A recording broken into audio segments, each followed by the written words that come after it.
Mhm.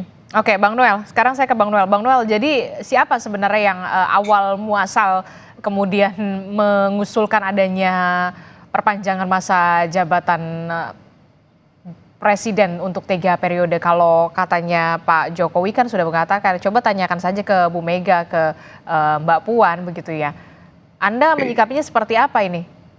ini karena saya saat itu relawan yang sikap politiknya menolak gagasan 3 periode. Pertama, kita melihat bahwa ini melanggar konstitusi. Kedua, cita-cita kita aktivis 98 yang membatasi kekuasaan eksekutif sampai 2 periode. Hmm. Dan itu semua terkonfirmasi ketika saya komunikasi langsung dengan presiden saat itu Pak Jokowi. Saya tanya beliau, Pak Noel, ini biarin aja, ini orang-orang sesat kok katanya. Ini kan mereka kan ingin menyemburkan saya. Kita lihat aja sampai semana sih orang-orang ini kuatnya. Bahwa saya tetap konsisten pada konstitusi yang saya patuhi dan saya hormati. Itu bahasa presiden ke saya loh, gitu. Jadi waktu itu diketawain aja tuh sama presiden orang-orang ini yang liar-liar ini. Dan saya saksi sejarah untuk hal itu, Hmm. gitu loh. Presiden menyampaikan, mirin orang-orang ini lucu wacanain. Ini jelas-jelas ingin menjerumuskan saya kok.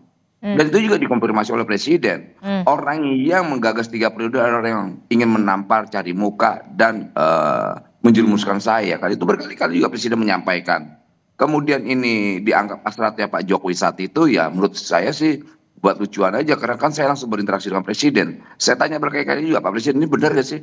Mas Noel, saya ini patuh terhadap konstitusi, saya nggak mau melanggar, gitu. Dan saya menghormati bahwa kemenangan saya ini berkat aktivis 98 juga yang ikut memperjuangkan saya untuk bisa maju di 2 periode ini. Dan saya tidak punya hasrat kekuasaan sedikit pun.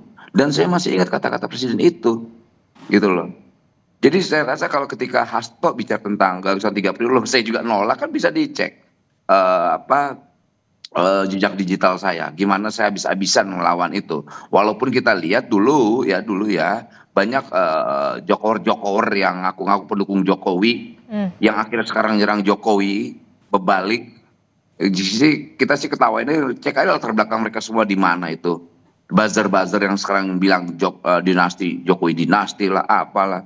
Nah orang-orang itu semua kok itu. Makanya kita ketawa aja, kan kita tahu semua siapa-siapa orang-orangnya. Hmm. Makanya kita berharap Hasto berani dong ungkapin, jangan cuplikan-cuplikan berita. Karena saya saksi sejarah loh, saya masih hidup ini. Saya tahu sekali proses politik saat itu. Hmm. Karena saya juga tegas-tegasan, saya tolak, saya nggak mau. Saya bilang saya nggak akan mau.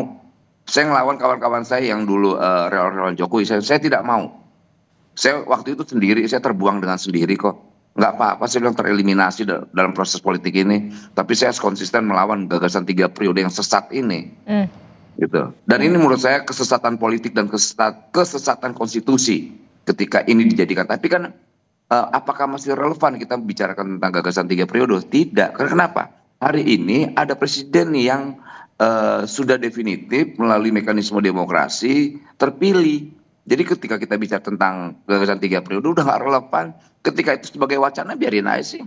Nggak ada yang nyalain wacana. Hmm. Mau wacana 100 periode kayak 200 periode. Kalau bangsa ini punya komitmen untuk menolak gagasan-gagasan dari itu, ya kita tolak. Mhm. Dan, Oke. dan orang yang menolak pun tidak ada yang ditangkap. Mhm. Nah, Mhm. saya orang yang konsisten menolak itu saat itu.